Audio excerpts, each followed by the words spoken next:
Hey everybody, Omar here, your Edge of South Africa guy, and we are here at the Ruston Way waterfront. I'm just doing another video on South African custom knife making, and today's topic is going to be CNC machining versus made-by-hand techniques. What's the difference? This is part 2 of a video that I touched up on. Now I've got two knives here in front of me. One of them is a CNC machine knife made by Clyde Challenor, and the other one is a made-by-hand knife by Andre Thorburn. Now, both knives are customs, but they use two different schools of thought when it comes to actually making the knife. Like I said, Clyde Challenor is a heavy believer in CNC machining, and Andre Thorburn, who also uses CNC machining, but we're not quite sure if he actually uses it in the involvement of making the knife, or maybe he uses CNC machining for detail. But I used both these knives to show sort of a difference in the technique of knife making, and what do you get if you use CNC machining versus made-by-hand techniques. We're going to try and see if we can answer that question in this video. So, first of all, what exactly is CNC machining and what do you get? What is the advantage of it? Well, the advantage of CNC machining is the fact that when you make a knife using CNC machining techniques, the main issue is tolerances. In other words, how tight and how exact is that knife put together? That's the question that we're going to try and answer in this video. Does it make a difference? What are you getting? Can you even see the difference? I'm going to try and attempt to show that, yeah, I really believe that you can see the difference between CNC machining and made-by-hand techniques. So let's see if we can investigate that. First of all, we take a look at the Clyde Challenor Raptor.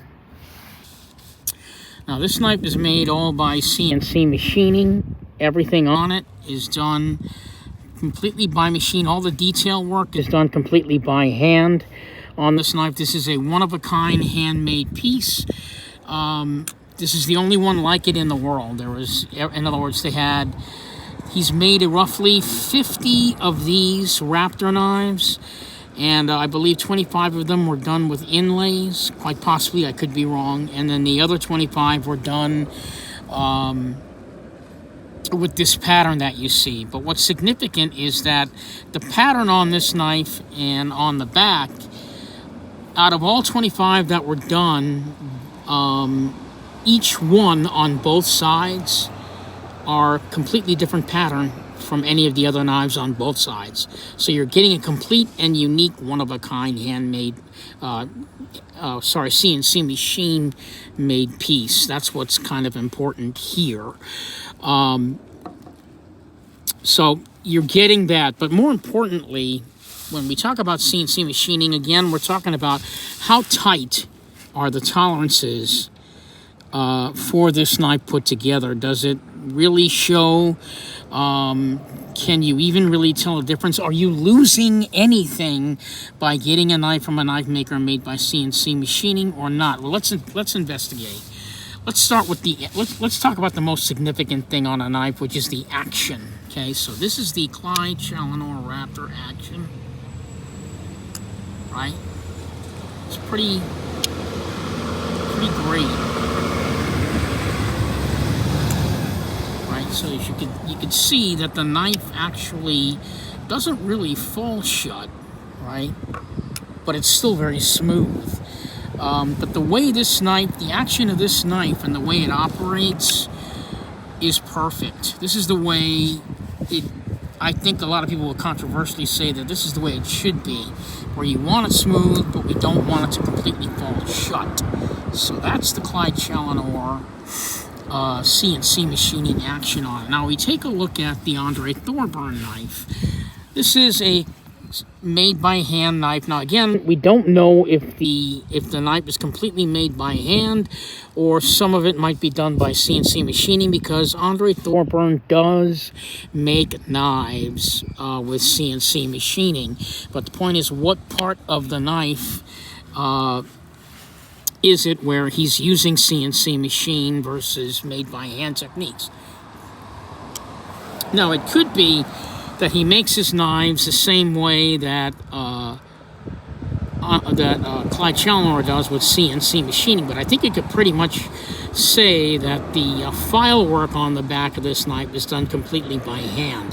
There is no CNC machining that can make a knife with the file work that you see on the back of this knife this way. That would have to be done by hand, and exactly by hand, in order to get it to be this shape. It takes a lot of man hours to do that. The eagle, obviously, that's done by hand as well. So we're getting a lot of handwork stuff done on the knife. The shading of the white Westinghouse to give it that look, I think it's safe to say that that would probably be done by hand as well. So between the engraving and the white Westinghouse, getting it shade to be that way, and the hand file work on the back of this knife all being done by hand, you're probably wondering, well, what part could be done by CNC machine? Probably the action on this knife, which is completely different than Clyde Challenor's. So when we see Clyde Challenor's knife, I'm gonna put this down for a minute, we see that the tolerances on the knife, which is pretty much how well put together and how exact is that done. We're talking about the action. If we notice again, see, the knife doesn't exactly fall shut. There's a little bit of a tolerance there to prevent it from falling shut, because you want it to make sure that's gonna be exact for the action each and every time you deploy the knife. Now with Andre Thorburn's knife, his knife almost always just falls shut. See that? Let's do that again. It's kind of hard for me to get it on camera. So I just popped it open, and now I'm going to show you the action. I hope I could do this correctly on camera, but see how it falls shut? There's no give or no tolerance on that. It just simply falls shut.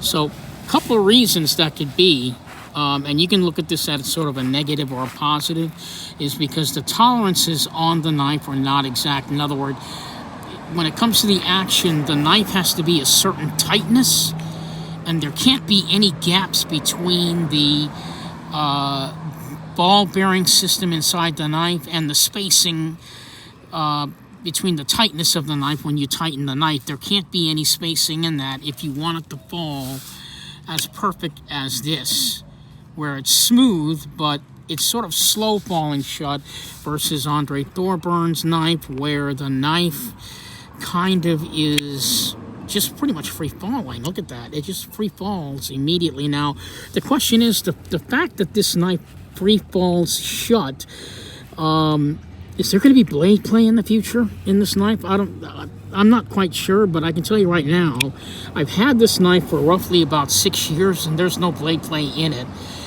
which is sort of the controversy, because we know that Andre Thorburn uses CNC machining. What he uses CNC machining for could be, in question. Not, just because we don't really know, but we do know, and he does use CNC machining. We don't know if he's using it for the action. But the question is, right, if you're a knife maker, what's more important to you, having super tight tolerances, or giving the knife maker, the owner of the knife, a better, closer footprint to you as a knife maker? In other words, when Andre Thorburn created the action on this knife, maybe he's telling his customer that this is what I believe and what I think your action should be to fall shut. Because keep in mind, both schools of thought, CNC machining and made by hand techniques, they can be controlled when it comes to action on the knife. But the difference is, with CNC machining, the action can be exact if you want. In other words, it can be permanently exact. In other words, it'll never ever have blade play, because there's no spacing, you know what I mean? There's no, the tolerances are exactly as tight as they can possibly be on this knife, versus quite possibly Andre Thorburn using CNC machining to control the tolerance, to give the knife owner a specific experience when it comes to the action. In other words, he wanted this knife to fall shut. He wanted the customer to feel that the knife falls shut, or maybe the customer maybe even asked for the knife to fall shut in that manner. We don't know. But when you're getting a knife made by hand versus CNC machining, because the tolerances are exact on each and every knife that you make, when it comes to the action, are you losing anything in the artistry of the knife because the knife maker chooses to have exact tolerances like this?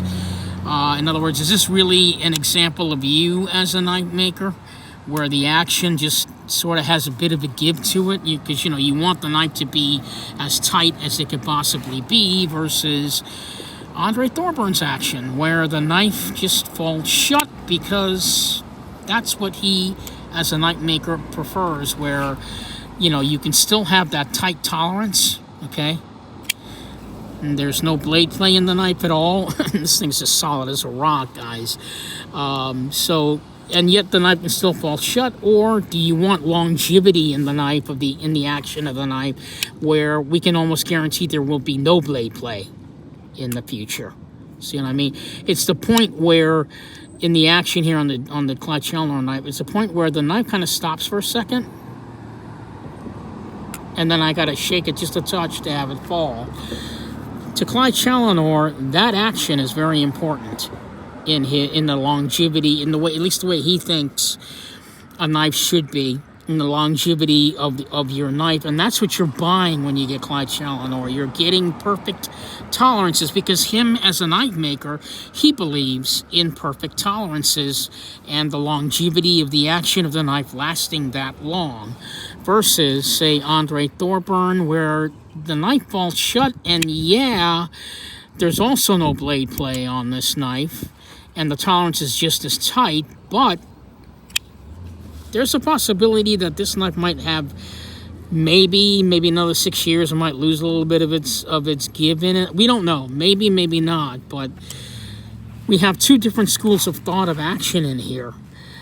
Both are awesome, but this one tends to give you a much exact tolerance level for action than the Andre Thorburn knife that tends to fall shut. Because keep in mind, a lot of people want to have their knives fall shut. So if a knife maker can offer that and still can offer that really tight tolerance, why not?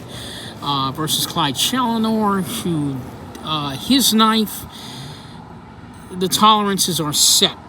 In his mind, they're guaranteed never to lose the centering, right? Never to lose the perfect tight tolerance of the action. There'll be no give anywhere on this piece, versus this one, where Andre Thorburn offers the same thing Clyde Challoner does, but there's a possibility that if the action was done by hand, or the tolerance level of the action was done by hand, in other words, the tightening of the knife was done by hand, there's a possibility it might give way, where you would have a much less of a chance of doing that, of that happening with the Clyde Challoner knife, because it was done with CNC machining. These are both one-of-a-kind handmade knives. These are both made and given special attention by just one man from start to finish. So it's really just a matter of, what do I like as a custom knife buyer? What am I really missing anything if I decide to go with either made by hand, or if I'm going to be missing something in a way by going by CNC machining? These are just two schools of thought, and just trying to understand what's important to you when you're making your custom knife purchases. A lot of people are not really they don't usually give it that much thought, because when we buy a knife, we just want the knife. But, you know, it's always good to kind of understand what's happening in the knife world and what is it that we are getting if we come down to it, because these knives, they cost so much money. I mean, a lot of money. Not a lot of people would spend this kind of money for a knife, but this is where we're talking, you know, where you're buying something that's originally supposed to be a everyday working tool, and now they've turned it into art. Not just art as in aesthetics, right? But also art as in the mechanical motion of the knife and how it operates and how long it's going to last. Because you're buying more than a knife here. You're actually buying art. And I think that's really the whole crust of this video, is we have two different knife makers making knives possibly two different ways. Because I don't know if the action on this knife was done by hand or not. I do know that Andre Thorburn does do CNC machining, but we don't know where the CNC machining comes into play versus Clyde Challenor, where his knife is done by CNC machining, but all the detail work, like the pattern and the final looking over of the knife and the detail of the knife, is all done by hand. This knife here does not leave his shop until it is absolutely perfect to his eye. So you're getting the same exact detail. It's just that Clyde Challenor sees certain things can be done by hand and certain things can be done by CNC machining. Is it really necessary to shape the scales by hand, okay, completely by hand, using man-made tools and trying to come up with the same level of commitment, the same level of aesthetic that you could get with CNC machining? I mean, if it's not necessary, do you really have to do it? Do I really have to make my own tools just to make a knife? Versus, which is what you get with the Andre Thorburn, he could be using handmade tools that he made himself to make this knife. We don't know.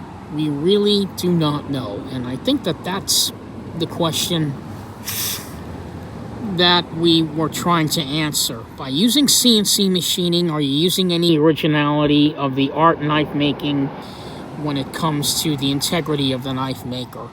And I think that that's the crust of this video. What part of the knife maker am I losing if I go with CNC machining, or is that even a question at all?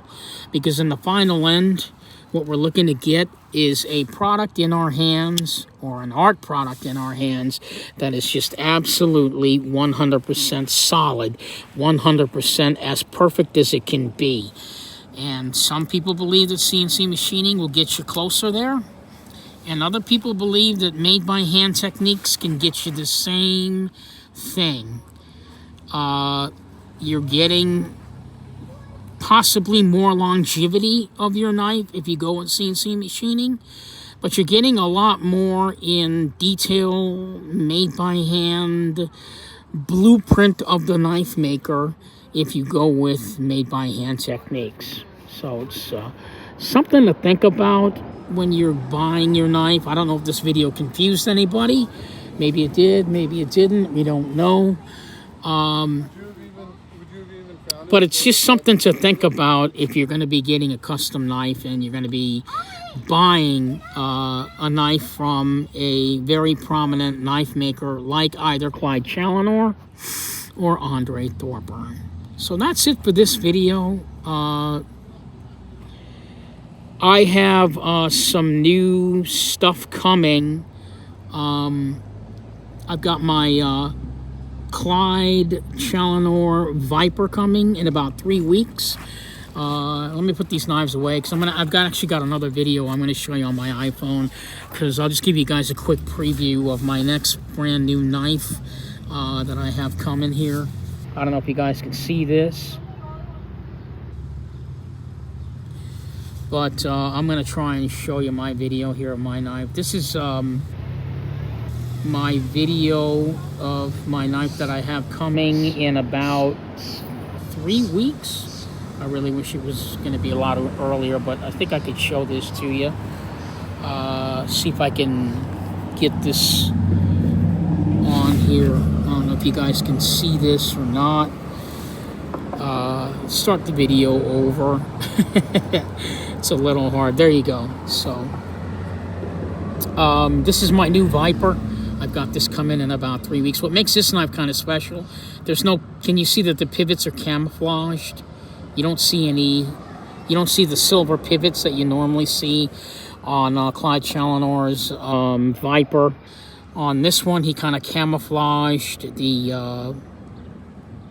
I'll run it again. He camouflaged the pivot so you don't see it. It's all the same exact color.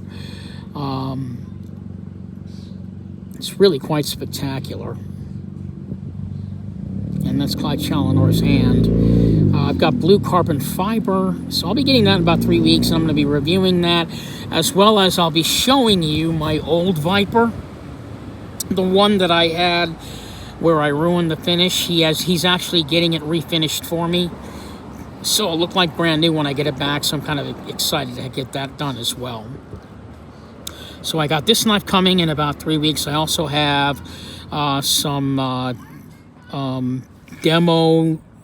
prototypes coming in July, hopefully July, from Henny Duplessis. He's going to be, I wonder if I could get a better shot of it if I did this way. I don't know if I can or not. Oop. Try that again. Yeah, there you go. So now I think it's better if you do it this way. Yeah, so I've got that happening in the next few weeks. I know definitely after Blade Show is over. So in any case, this is Omar, your Edge of South Africa guy, bringing you all the latest and greatest in custom knife making from South Africa. Everybody from Andre Thorburn to Henny Duplessis to Rikus Blumeris.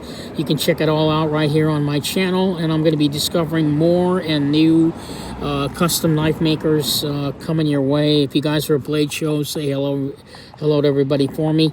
I couldn't make it this year, but I will be there next year. So again, just want to say thank you so much for all the support on my channel. Again, two schools of thought before I close out: CNC machining versus made-by-hand techniques. That's the crust of this video, and I will be closing this video out. I'm going to try and get you a new video tonight on a flashlight that I got from Olight flashlight. So hopefully I'll be doing that video later on tonight. And if I don't do it tonight, then you know you'll see it again next week. I just wanted to kind of follow up on CNC machining versus made-by-hand techniques. Thank you so much for watching, and I'll see you guys in the next video.